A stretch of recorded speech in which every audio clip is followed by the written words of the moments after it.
Maranam karunam milanam maduram smaranam karunam kalavashadiha sakalam karunam samayadipate akilam karunam. Good evening. Good evening, everyone. So I'd like to say what a pleasure it is to be with you again. I caught you in India. Yes, we caught each other in India, and before that had the opportunity years ago to have a dialogue at the synagogue. It is remarkable everything you have done in the interim, as it was everything you had done before.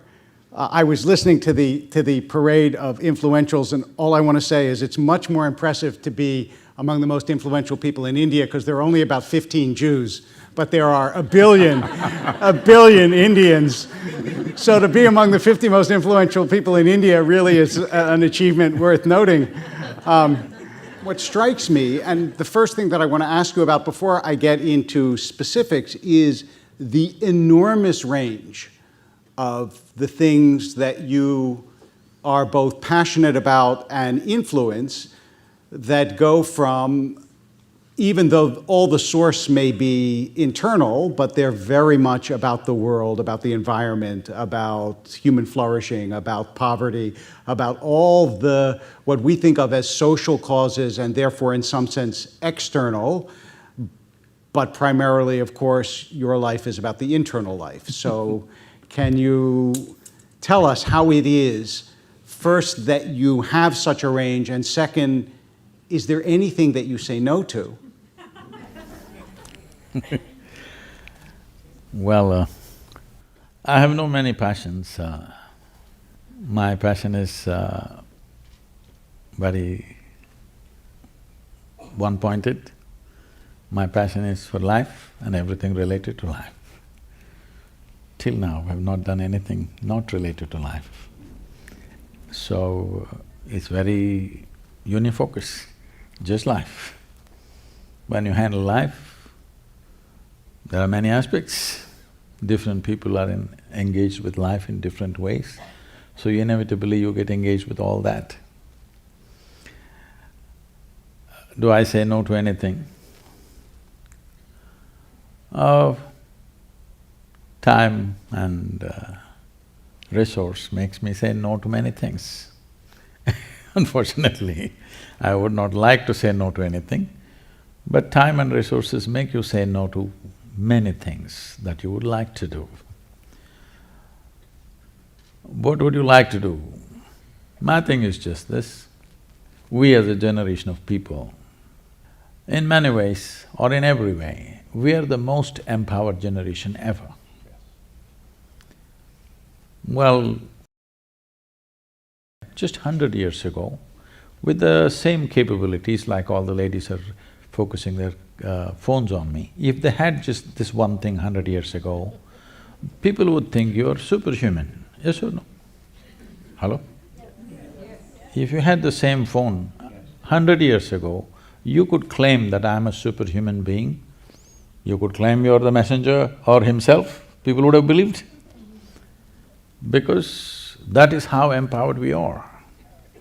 So when there is such an empowerment, my intention is, this is our time on this planet. We must make this the best time ever, because we are empowered like no other generation before. Our survival is better organized than ever before. If we don't make this happen, I think it's a crime. Just to avoid the crime, doing whatever I can. We spoke about the fact earlier that that same empowerment is not only an empowerment for good, that the same force of technology enables people to have a tremendous destructive force. And it is that sort of vector between the two that you spend your life trying to edge towards the empowerment for good. But I wonder if you think of technology when you imagine it and speak about it as more a force for good than evil, or a double-edged sword? It is definitely a double-edged sword. More than saying it's a double-edged sword, it depends on in whose hands it is. It's a tremendous empowerment. But depending on who is holding it right now, accordingly it'll have its consequences. So who should hold it is a question. I feel the most important thing to be done on the planet right now is to move people from compulsive behavior to a conscious behavior. If only they were conscious, well, a whole lot of these things will just vanish tomorrow morning. It's just that they're compulsive about everything. Their thoughts, their beliefs, their emotions, their ideologies are all compulsive. Because of this compulsiveness, they will do things that you cannot imagine human beings can do to each other. So if I have the impulse to check my phone as you're saying that… You're supposed to switch it off. Yes, I'm the victim of compulsive behavior. Well, so I think that this is a wonderful place to actually start a spiritual dialogue, is the issue of compulsive behavior.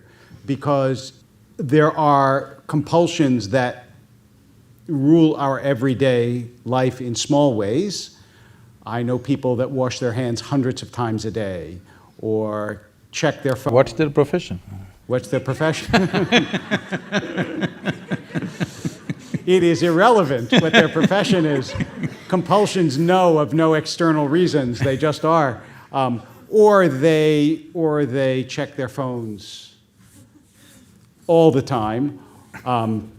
And I wonder if you see that behavior as, in microcosm, the same kind of behavior that causes people in larger ways to do truly bad things in the world. Is compulsion a through line from small to bad? See, compulsiveness is a certain security. When human beings seek security, they will seek familiar terrain. Yes. When you seek familiar terrain, you want to go around on the same place, that's compulsiveness. The moment you seek security in your life, you will become compulsive. There's no other way. Most of the people I know are pretty insecure, though. Constant search of security. The people who are here are seeking you out, I think, in part because you are essentially different from that which they know. And so there is also this desire in people to find the new and the different and the thing which makes them a little bit off balance so that they can grow. No? Yes, see, within a human being, there are two fundamental forces of nature working. One dimension of nature is instinct of self-preservation, which will always seek security. You want to build walls of security around yourself. The walls that you build for self-preservation, before you know what's happening to you, they become the walls of self-imprisonment.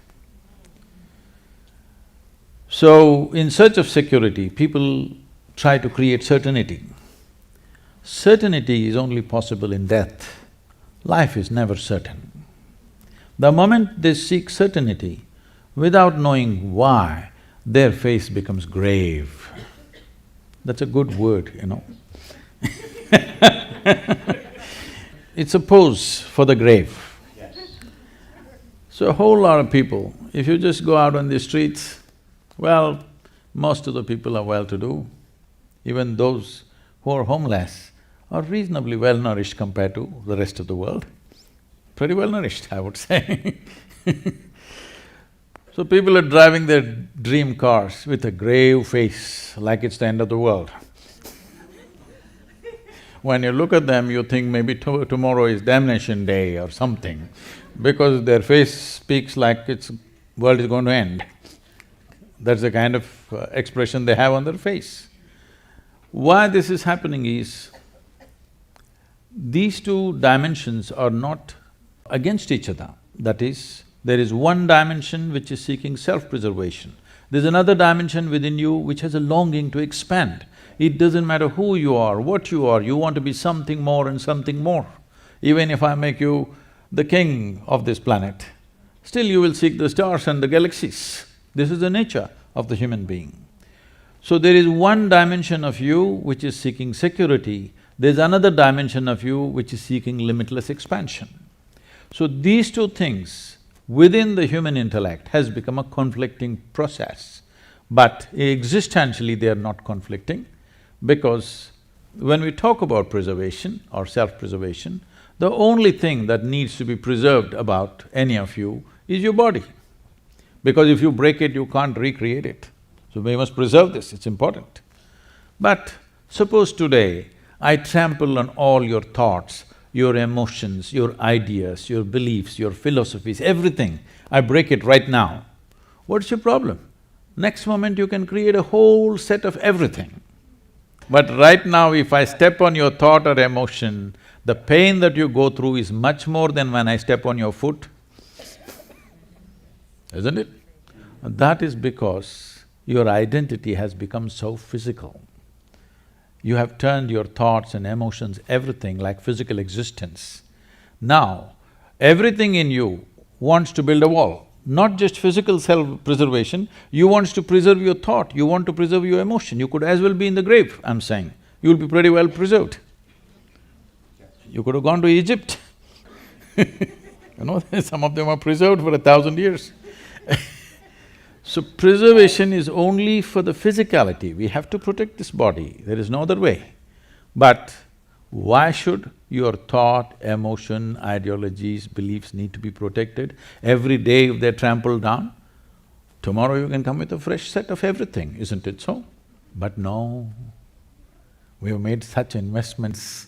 One of the ways, and this goes back to the beginning of what you were saying about the grave, one of the ways that you play with such ideas is through laughter. That I think a grave guru would be a contradiction in terms. In fact, the Irish poet Yeats said the worst thing about some men is when they're not drunk, they're sober. And if you are too serious and you don't have that playful aspect, I think it is harder to change the way you think and look at the world, and I don't want to miss that part of the way you presented it, because the lightness and the, not lack of seriousness, but lack of grave unhumor is part of the way I think that we expand ourselves and don't stay in one place. See, laughter is not something that you develop as an attitude. It's just that if you I'm sorry. Oh no, I just think you're making my point. It is just that if you look at life without any prejudice, you can't help laughing at it.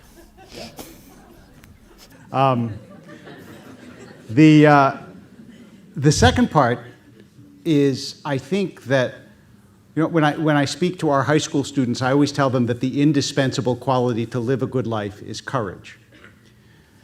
Because what you're describing actually takes a lot of courage.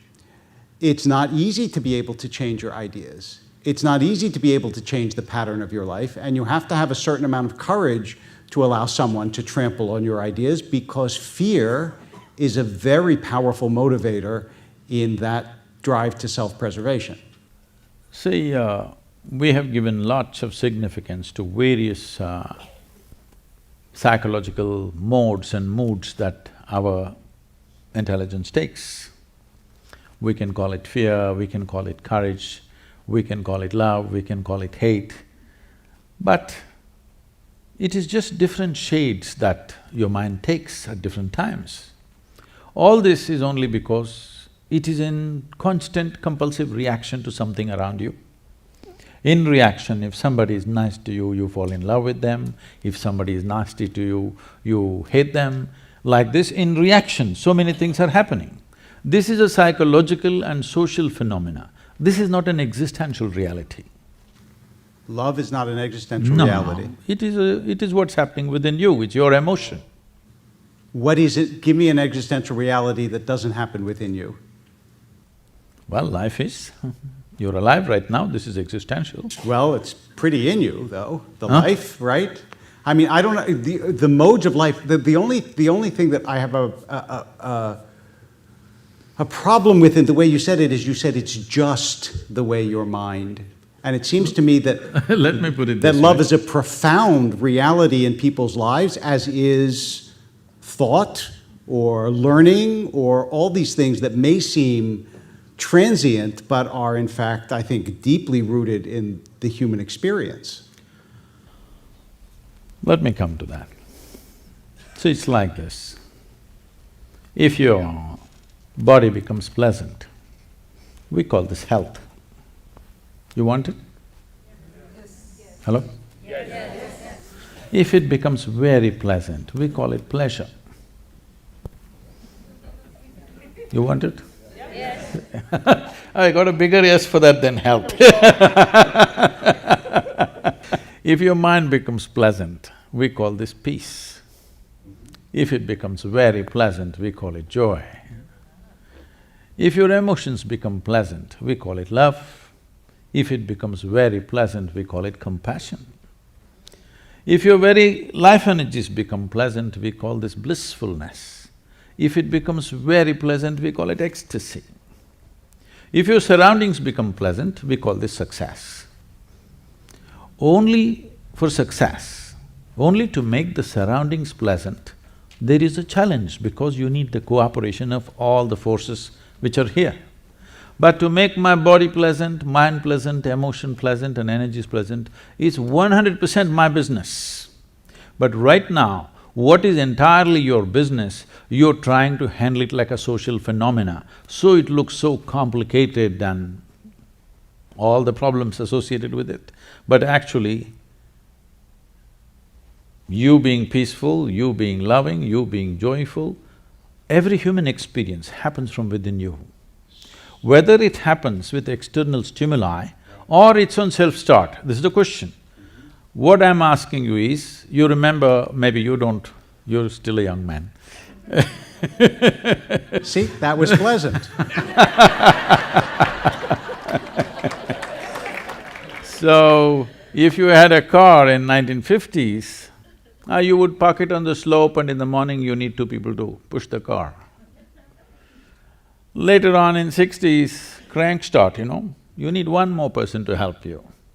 Today everything is self-start, you have a remote which starts your car these days. Now you're driving a car which doesn't even start, it just goes. So, it's just upgradation of technology. So I'm saying, would you like your peacefulness, your joyfulness, your love, your blissfulness, your ecstasy be on self-start or push-start? This is something you have to make up your mind on. So, I'm gonna summarize back to you and you tell me if I understood what I heard. You're trying to return people's almost ownership of their own states of being to inside themselves rather than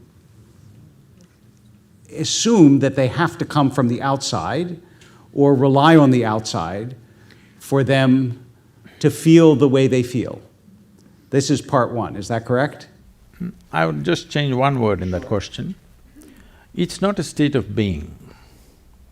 Me being peaceful is not my state of being. Me being loving is not my state of being. Me being joyful is not my state of being. It's just my thought and emotion playing pleasantly. It's like today, the weather's great. Similarly, my inner climate is doing great right now. This is not a state of being. We must understand this. This being word is being used everywhere as if it's a quantity.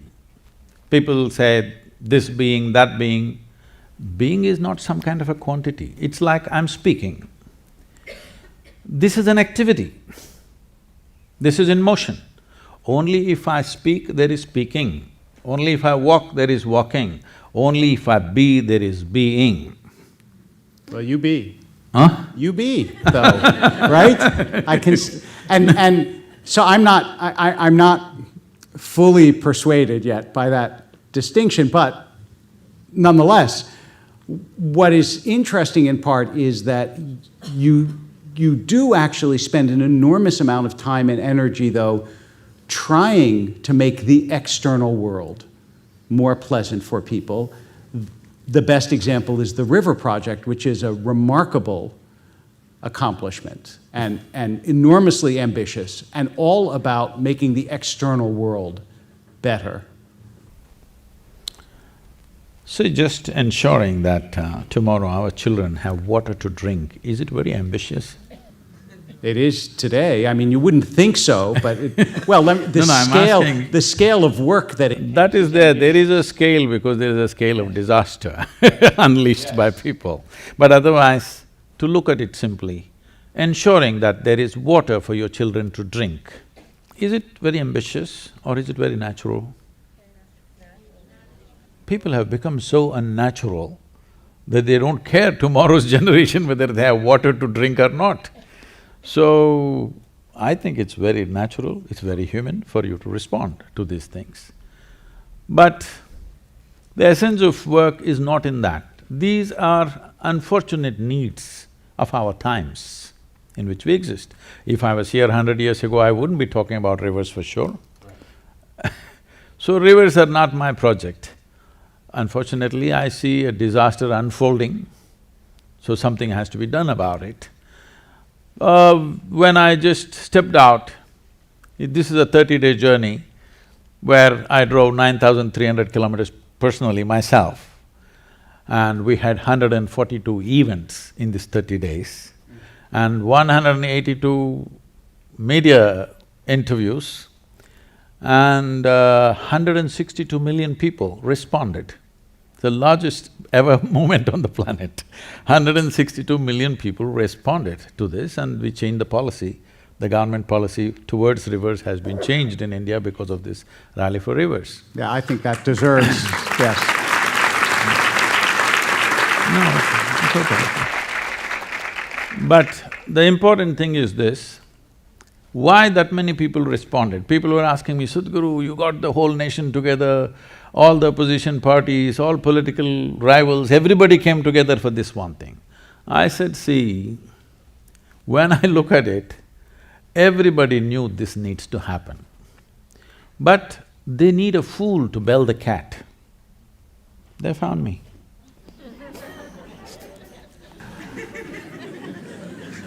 How is your message, your essential message about life and how to change your life and how to improve your life different in different places? Do you go to Beverly Hills and see a different need than you see in a tribal village in India? No, not at all. They would like to think they're different, but they're not. They just complicate simple things. If I go to a tribal village, directly those ladies will just come and tell me what's their problem. If I come to Beverly Hills, they go round and round and round, take 3 days to tell me what's the problem.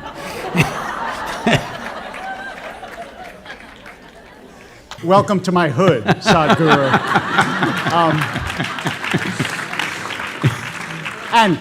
And how do you… because I think that this is actually something that all of us do struggle with, this compulsiveness, this inability to let go of things that we know on some level we should be able to let go of. How do you advise us or help us to let go of those things that we know are almost haunting us sometimes? So let us understand the fundamentals of compulsiveness, where it comes from. See, everything that's physical in this universe, from a single atom to the cosmic nature of things, everything that's physical is naturally in cyclical motion. In atom, things going around. In the cosmos, it's going around, solar system is going around. Our own bodies are cycles. We are born out of the cycles of our mother's bodies. So, the moment you're identified with the physicality of who you are cyclical in nature. What is cyclical is compulsive. What is cyclical has taken a compulsive pattern. It has to do the same things again and again. You try as hard as you want, it will not go.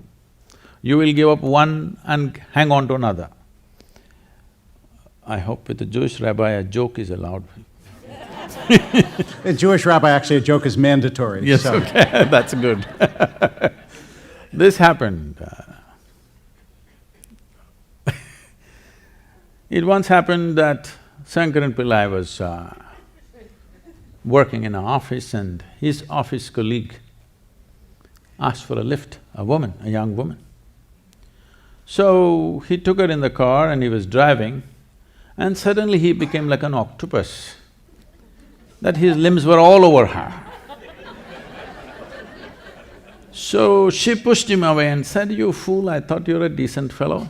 What are you trying to do?" He said, "I'm sorry, I gave up smoking."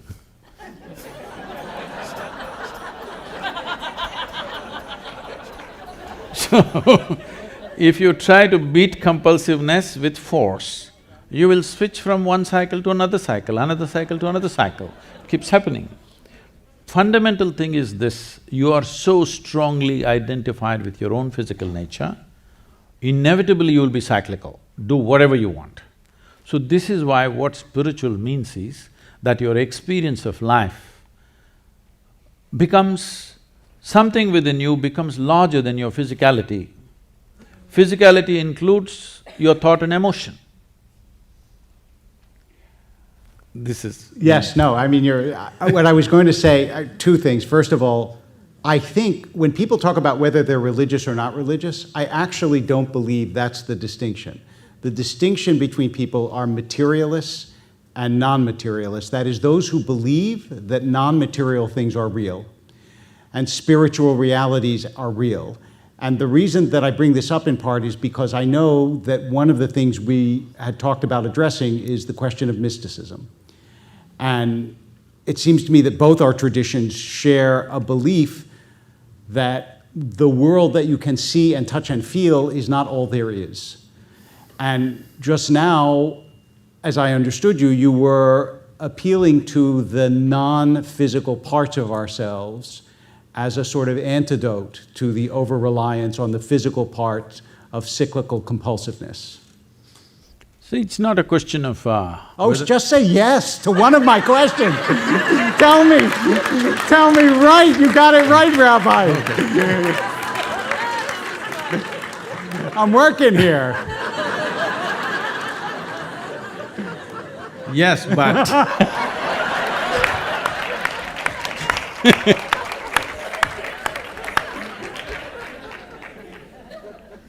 Yes, but the thing is,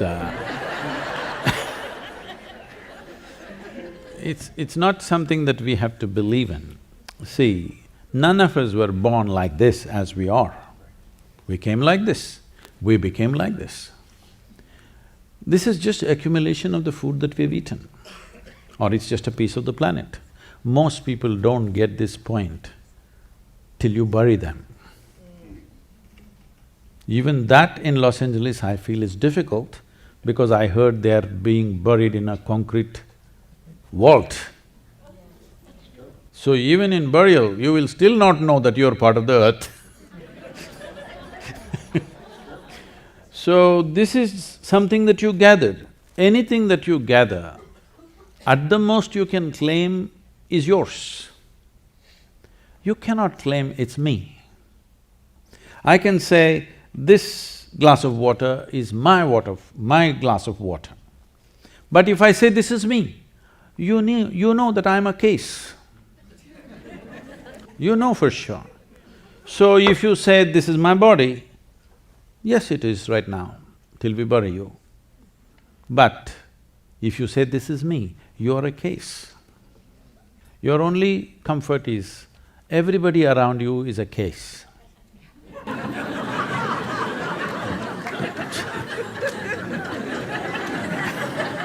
This is how it is in an asylum. The only nutcase is the doctor.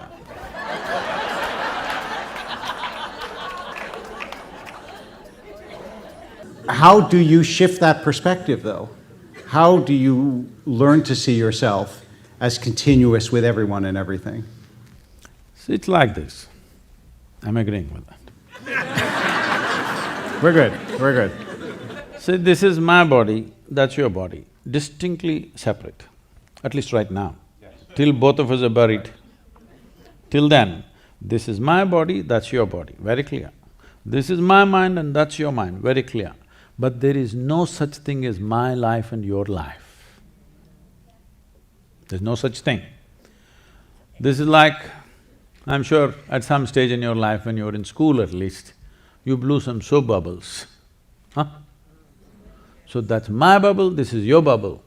Poop, it goes. There is no such thing as this is my air and this is your air. This is a living cosmos. You captured some, I captured some. How significant a life you become. When I say significance, not how significant you are in the society or in the world. It's not about that. As a life you become significant because you have captured that much of life which overwhelms the puniness of your own mind and physical body. Within you, the life that you've captured is a larger dimension than the body that you have gathered and the information that you gathered in the form of your mind. When the life that you are is bigger than your mind and your body, no teaching is needed. You're simply conscious about that, that's all. It's not that you believe that, that's a living reality for you. So my whole work is to bring people to a dimension of experience where the life that they are is larger than the mind that they are. Life that they are is larger than the body that they are. So you don't have to give a teaching or a kind of a belief system.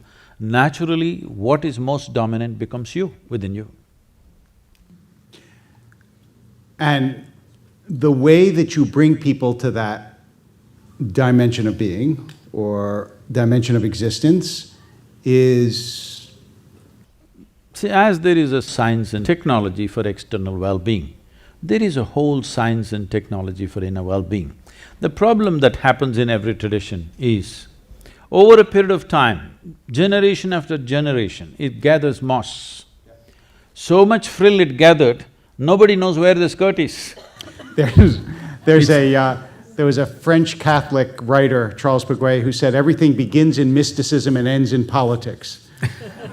And I think that in religious traditions, that's exactly… Yes. There's a great deal of truth to that. So how do you scrape the barnacles off the boat or the moss off the tradition and identify that kernel which can actually expand people's sense of what they are a part of, but what they are only a small part of? I think I came with a huge advantage that I'm completely uneducated, refuse to be educated. Why I'm saying this is, it is not easy to remain uneducated. Because from the moment you're born, the moment somebody sees a child, all the adults want to pounce upon the child, wanting to teach something that's not worked in their life. Parents, teachers, every kind of people. The moment they see a child, they want to teach the child something. It's very clear. When you look at the child, the exuberance and the joy that the child has and the adults are the way they are, obviously it's not worked for them, whatever they know. But they want to teach it to the child. So I refused this one influence on me. I just remained as I was, uninfluenced by parents, teachers, society, religion around me, politics around me. I kept myself away from that. If you keep yourself away from identifying yourself with just about anything around you, anything, including your genetics, your society, religion, politics, economics, whatever is happening around you, if you're not identified with anything, it is natural for human intelligence to find its way. Nobody has to teach anybody anything. If you just make sure children don't get identified with you, hello? That you don't want that, you want them identified with you. Because it's your legacy, it's not a new life, it's your legacy. You want to live after you're dead. You want them to be just like you in so many different ways. If you don't have this problem, if you leave them alone, just nurture them so that they're not influenced by anything, you will see the world will be full of mystics. I'm not persuaded. First of all, okay, there are three things that you said that I'm not completely persuaded of. One is that you never learned anything. When you say you're uneducated, you spoke a language, you knew your neighborhood that you lived in, you learned how to eat and what foods to make, you learned lots of things from the people around you. There's no way you could have survived had you not learned. That's one. Wait, I'm not done. Number two, I want you to know that when I had a child, I didn't want to teach her the ways that I was that didn't work for me. I rather wanted to teach her the joy that I found in the world and the beauty. And I teach her poetry, and I teach her wonder, and I think a lot of what I teach her expands her. I'm sure I've taught her some things that she would say, gee, I wish you hadn't taught me that. But I really do believe that most parents want to teach their children not the things that didn't work for them, but rather the things that they found in the world that are extraordinary and wonderful. No, I did not mean didn't work in that sense. See, the only thing about the adults or the parents is, the only qualification you have is you landed here a few years earlier, Yes. all right? Nothing else. Hello? Isn't that so? Yes. You just came here a little early. So what do you know? You know a few survival tricks that the child does not know. If you want to teach them business, you want to teach them how to survive in the world, fine, you know better than them, of course. But as life, the reason why everybody loves a child is because child is a better life than the adult, in every way. Just as life, maybe he doesn't have your intellect, maybe he's not accumulated the nonsense that you've accumulated, maybe he does not know how to survive in the world, but as a life, he is far more exuberant and alive than you are. That is why it doesn't matter whose child, when you see a child, you light up, because it's life. Even the grave-faced people get ignited, all right? You know? So, when I say teaching children something that did not work in their life, it is not that your survival tricks did not work, obviously they worked for you, that's what you want to teach, because you're concerned about the child's survival, all right? You're concerned, what will happen to him, this is the only thing. See, when people have children, they only have moments of joy, rest of the time it's only anxiety, what will happen, what will happen, what will happen. Yes, because it's all about survival. So if you even… I'm trying to look at this comprehensively, even if you just examine the prayers on the planet, this says everything about the adults.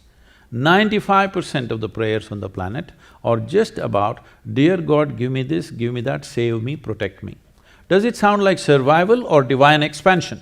Maybe even 5% is there. 95% is only save me, protect me, give me this, give me that, isn't it? This is all survival process, outsourced.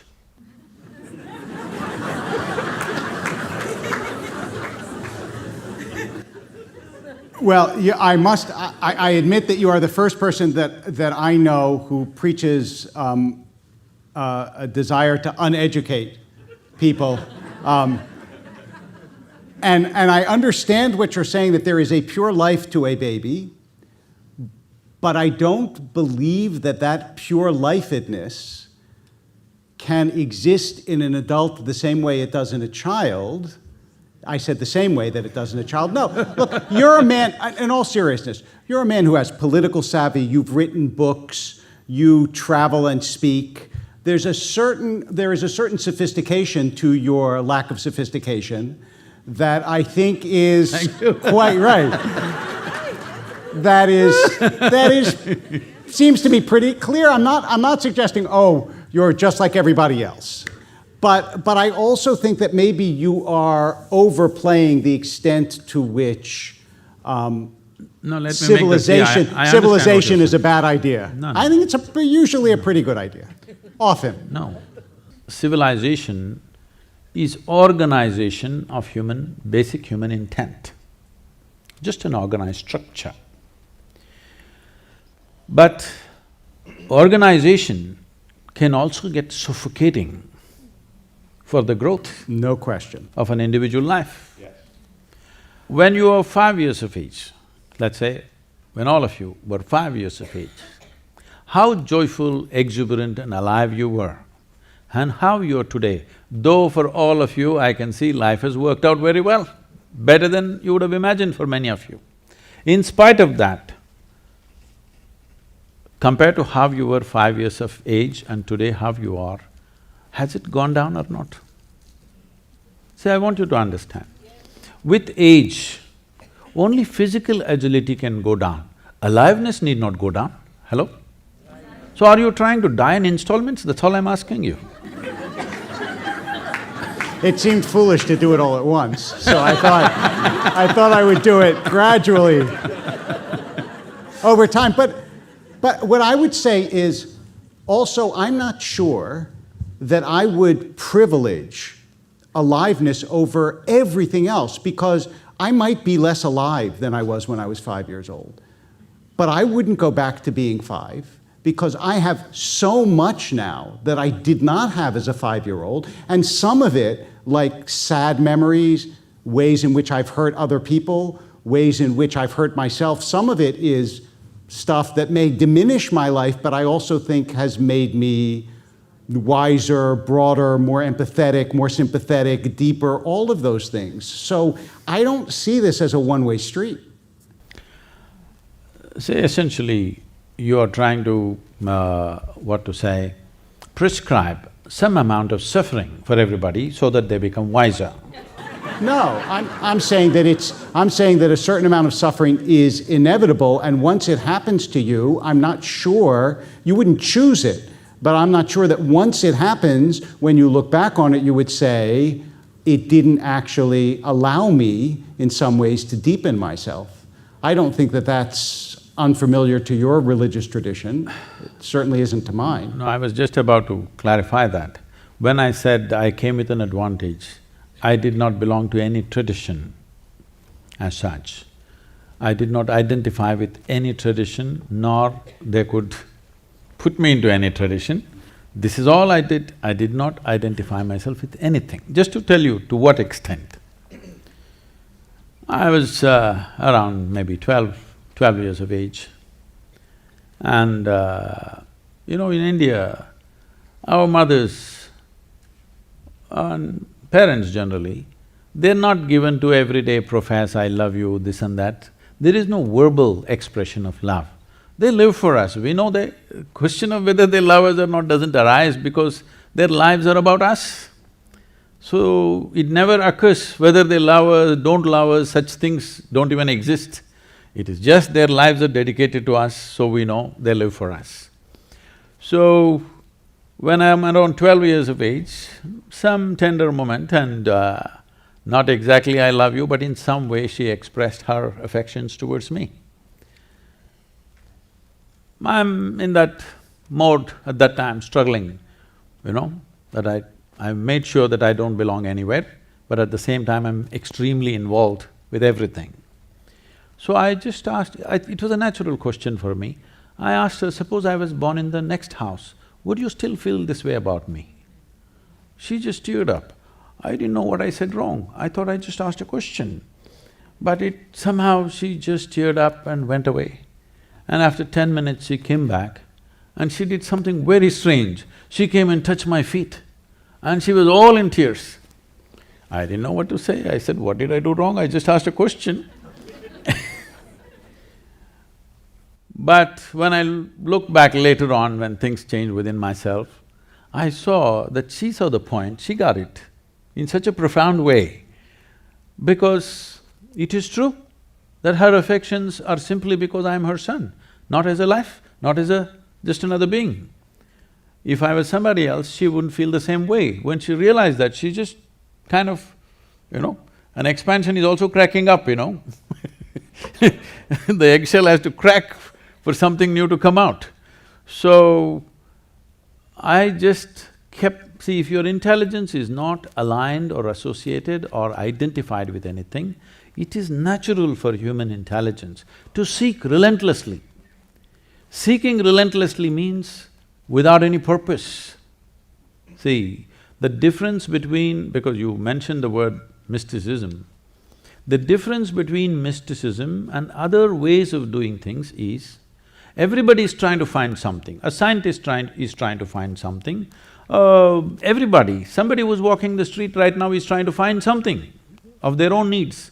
Every human being, every animal is trying to find something, maybe food, maybe shelter, maybe whatever. So if you have a torchlight, if you have a… what do you call this? Flashlight. If you have a flashlight, you have focused light, you're trying to find something. You only see this person or this person or this person. What mysticism means is, you blew your flashlight, it became a flare. You saw everything the way it is. And after that, you are never the same again.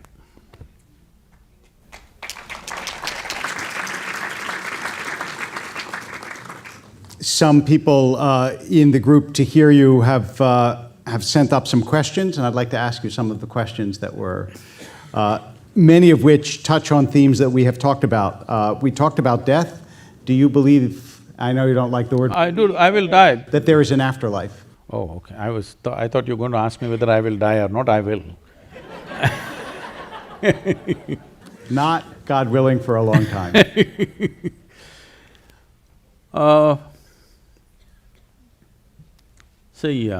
The question is there a life after death? I think some things you know best only by experience.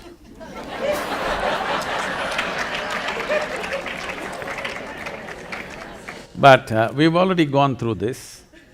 It's very clear that we gathered this body. It's very clear we gathered these impressions of the mind. If we have to gather so much, there must be something more fundamental, whatever it is.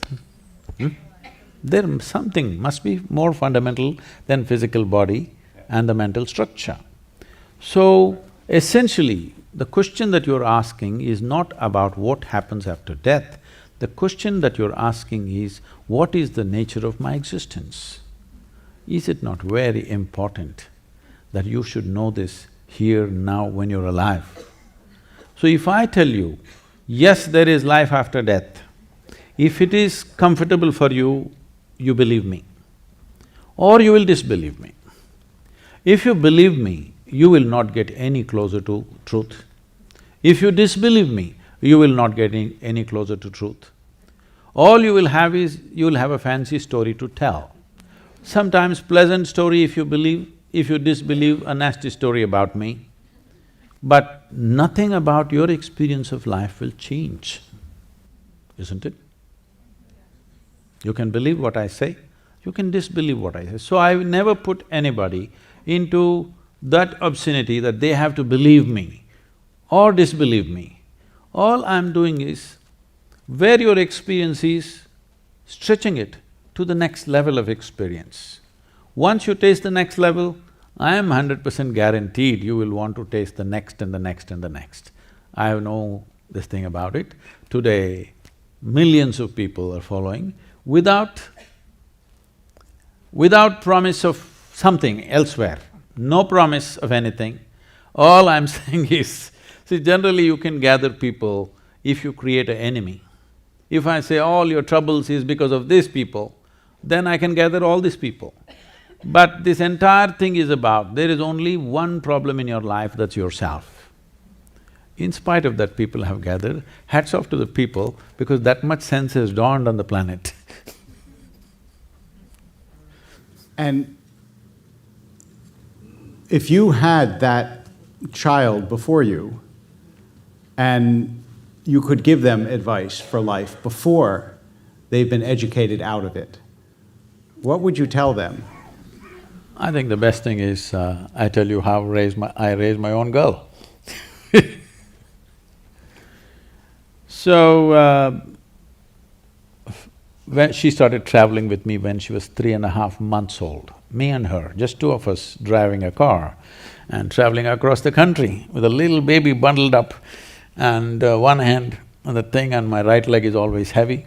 In India, we have no speed limits, we are a free nation. So,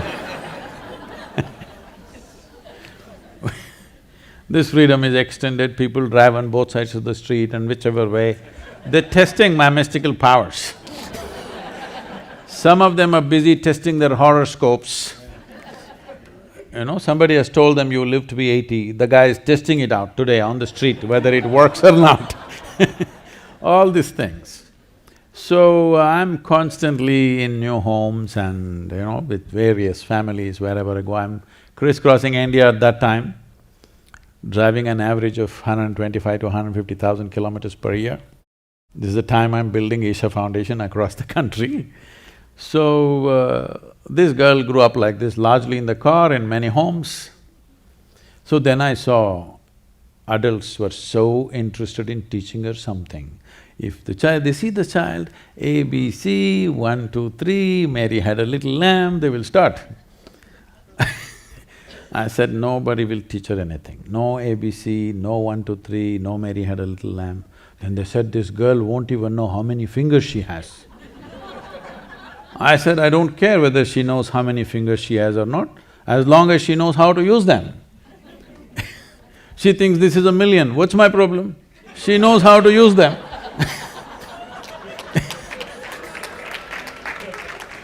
And I don't care whether Mary had a lamb or not. So I made this rule, nobody teach her anything. So, this girl, see, this is the beautiful thing about children, when you don't teach them anything, they're just wanting to drink life. By the time she's 18 months old, she speaks 3 languages fluently, because nobody's teaching her anything, no ABC, no nothing. And by the time she's 4.5 years of age, I've actually checked this, she remembers over 800 names of people, adults, and she thinks they're all her friends. She just sits down and making phone calls after phone calls to all of them and having long conversations with them. Because she doesn't know that she's a child and they're adult, she thinks they're all her friends. So she grew up like this. I wouldn't have sent her to school, but my schedules went crazy. So I put her to a school where there's very little of schooling. So, she's around 12, 13 years of age. Something happened in the school that was disturbing for her. She came home and she was a bit disturbed. She came up to me and said, you're teaching everybody so many things, you're not telling me anything. I said, well, I'm not known to do things unsolicited. Now that you've come, let us see, sit down here. Then I said, this is all, it's very simple. Don't look up to anybody. She looked at me like this, saying, what about you, kind of thing. I said, especially me. If you look up to me, you'll miss the whole point. All you will do is maybe make a photograph of me and nail me to the wall. You have to see me as I am. If you see me as I am, there is much for you. If you look up to me, you'll miss the whole point. And don't look down on anybody. Don't look up to anybody, don't look down on anybody, this is all. Then you will see life just the way it is. If you see life just the way it is, you will navigate your way absolutely effortlessly. At the age of 15, I took her out of school and she went into classical dance. Now she's a well-known dancer in India, very no education.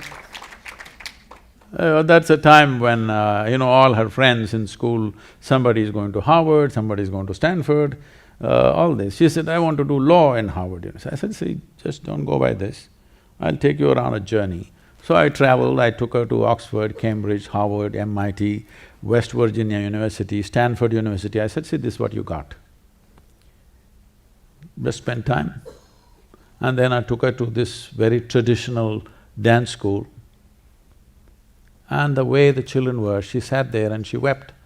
I said, what? She said, I'll join up here. I said, it's great because there the monthly fee was 162 rupees per month, which is $2. per month. I said, this is a great choice you made. And you said you didn't learn anything.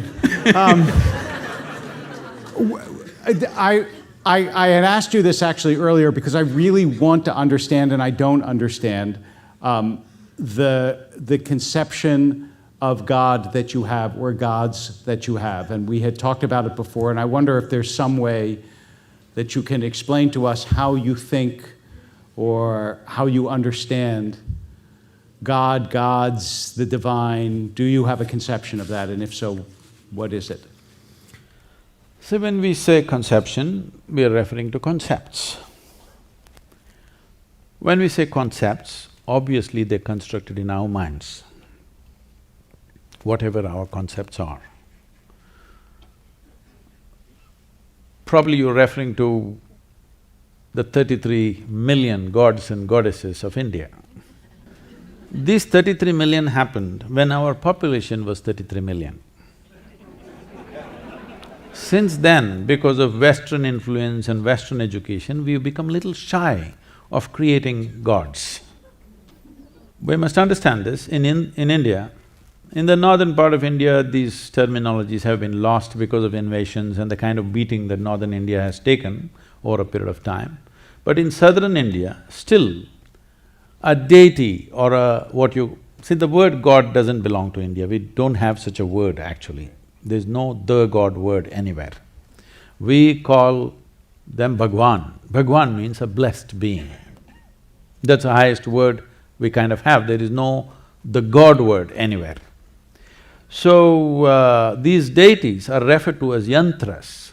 The word yantra literally translates into a machine or an instrument. So these are instruments to access different dimensions of life. See, we as human beings, we are who we are today in this world. One thing that's really worked for us is the tools that we created, isn't it?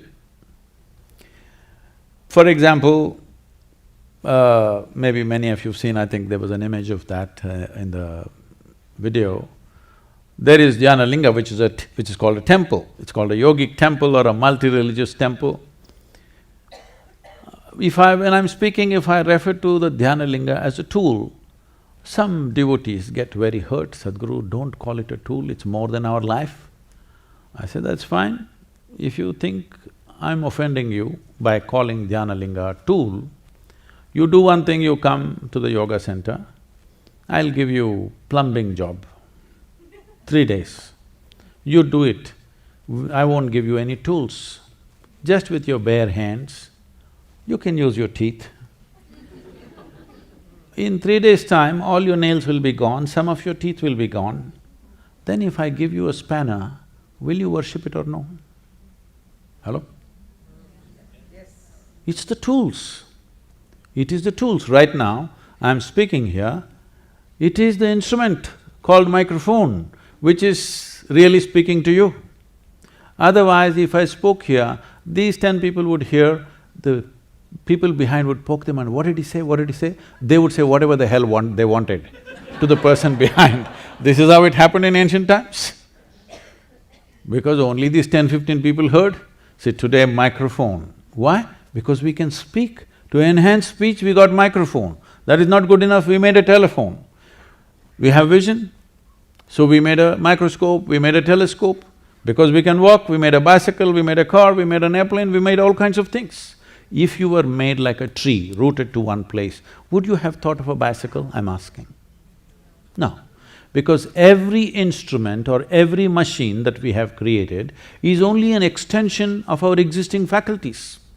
We have not created anything absolutely new. Everything is just an extension of our existing faculties. So the deities are like this, they're made for different purposes. For every kind of purpose in life, there is one deity. So if you want money, there's one deity. If you want power, there's another deity. You want knowledge, there's another deity. You want love, there's another deity. You want to be fearless, there's another deity. Like this for everything. Just to cap that, you've heard of Ramanujam, have you? No, the mathematician? There was a movie about him. Yeah. I saw that movie here in Los Angeles, I think. You know Ramanujam? So Ramanujam is late 19th century and early 20th century, 1911 or 1912, he died, I think. He was born… Very young. Yes. He was born in Tamil Nadu, where we are, in the southern state. He started pouring out mathematics. He's a devotee of a particular female deity. And he started pouring out books and books of mathematics, no training of any kind. So some English professor identified this and sent him to England, Oxford, right? I think so. So he just poured out mathematics. To what extent means, in 1910, he wrote mathematics or the mathematical structures for black holes, describing black holes, when there was no concept of black hole in the scientific community. See, in science, first the concept, then the theory, then the math. But he wrote the math when there was no theory, when there was no concept, he just wrote the math. He was dying of tuberculosis. He sat on his deathbed and simply poured out bookfuls of mathematics. People asked, where is this coming from? He said, my Devi, my goddess, bleeds mathematics. These are his words. Because he is using that deity to open up a window to the existence. I am a living example of that. Just opening up a window and suddenly everybody thinks you know everything, you don't know a damn thing. You just opened a window and you looked out and you're just talking whatever you see there. So these deities came up like this to serve different purposes of human life. Different energy forms were created. There is a whole science of consecration. It's a very powerful science. You must come and experience. There is one here at the Tennessee Center. If you come to India, it will just blast you in the face, you don't have to believe anything. It is not by belief. Just the very energy there is like that because these are consecrated spaces created for specific purposes. To teach yoga, we consecrate one way, to make other experiences happen. This dhyana linga means it's a meditative form. Without any instruction, people will become meditative. No instruction, no previous experience. They come and sit down thinking they will sit for 5 minutes, they will simply sit for an hour, 2 hours. Recently somebody came, just before I came here, in the month of March. One man came from Himalayas, he just sat down in the temple in the morning, when 6 o'clock when the temple opens, evening 8 o'clock, he was still sitting there. He just didn't move. So people got scared, he may leave his body, they came to me. Sadhguru, this man has not opened his eyes since morning, he just sat there over 12 hours, he's not moved an inch, he's simply sitting there. Then I knew who it is, I said, don't bother, just go and whisper to him, Sadhguru will see you tomorrow morning, he'll wake up. So because the energy itself is meditative, you don't have to know anything, it makes you like that. So this is a science that was explored profoundly and we created forms. You won't believe, there are tribes of thieves. You know, you heard of the Pindaris and others in India, who are bandit tribes. They have their own gods and goddesses. Before they go on their thievery, they have their gods who will assist them in that. They created that kind of energy for themselves. This is like creating any other instrument.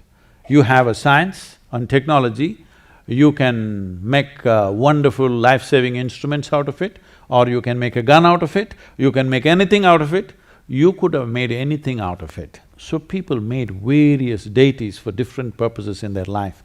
But this thing about this is the god never existed in the country or in that culture. This is why this is one culture which constantly taught people that your life is your karma. You heard of that word, that's become an English word now. Karma means your action. Physical action, mental action, emotional action and energy action. These 4 dimensions of activity you're constantly performing. Over 99% of it is unconscious. See, from the moment you got up today morning till this moment, these 4 dimensions of activity, your physical activity, your mental activity, your emotional and energy activity, how much percentage of it are you performing consciously? Believe me, it's way below 1%. When 99% is unconscious, life will be accidental. When life is accidental, anxiety is natural. When anxiety becomes your way of existence, now fear is the key, you'll just about believe anything. You're ready to believe anything. You're just trying to hold on to something that gives you some comfort, some solace, something to make you feel like you're standing safe. So, all these people are going to go home tonight. What is it that they most either should take away or can do differently even before they get to visit you in Tennessee, that you think is the indispensable piece of what you have to say to them, at least as a beginning lesson for those who aren't further along the path? There are two aspects to everything that I do. One is there is a spiritual dimension which can be transmitted in many different ways. There is a mystical dimension. Mysticism has no purpose. Mysticism is just pure exploration. It has no purpose.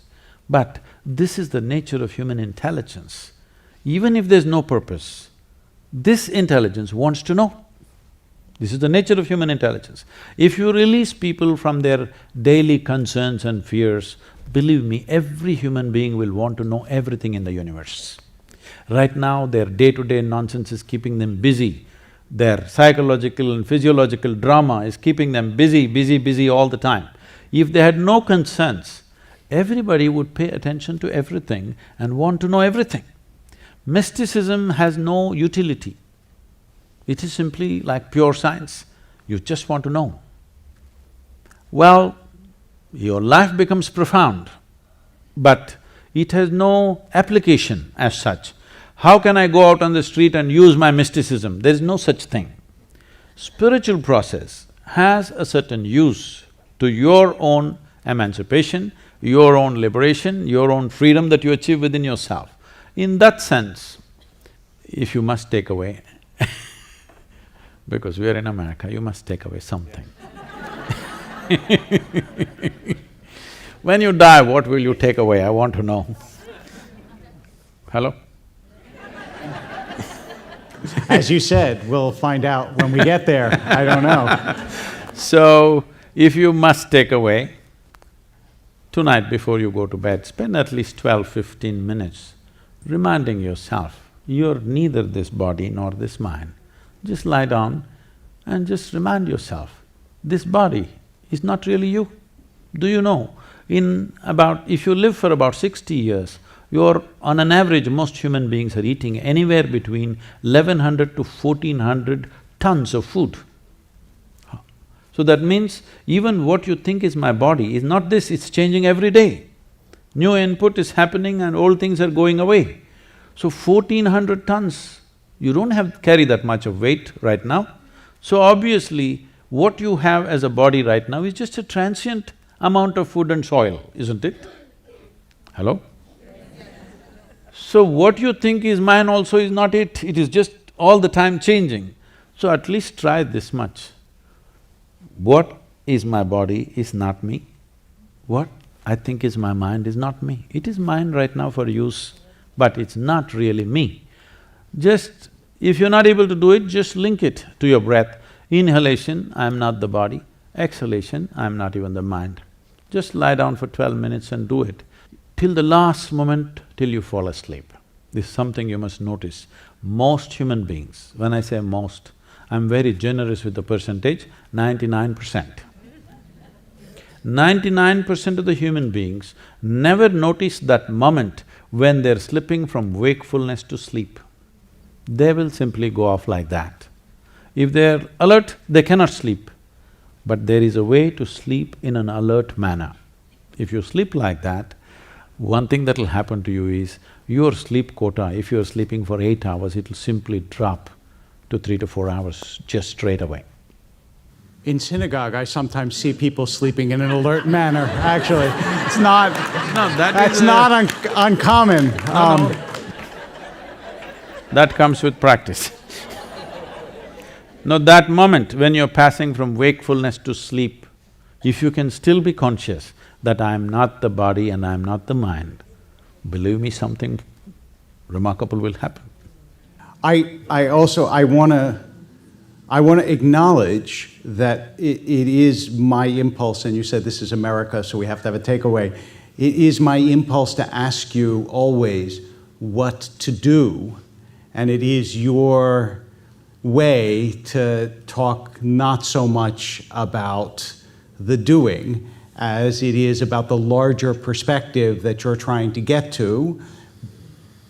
But it's hard sometimes for us to get there without something that we are comfortably concrete.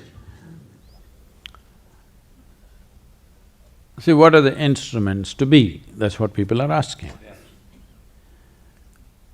There is a difference between being and doing. Doing is related to our body or our thought process or our emotion, or maybe even energetically you can do certain things.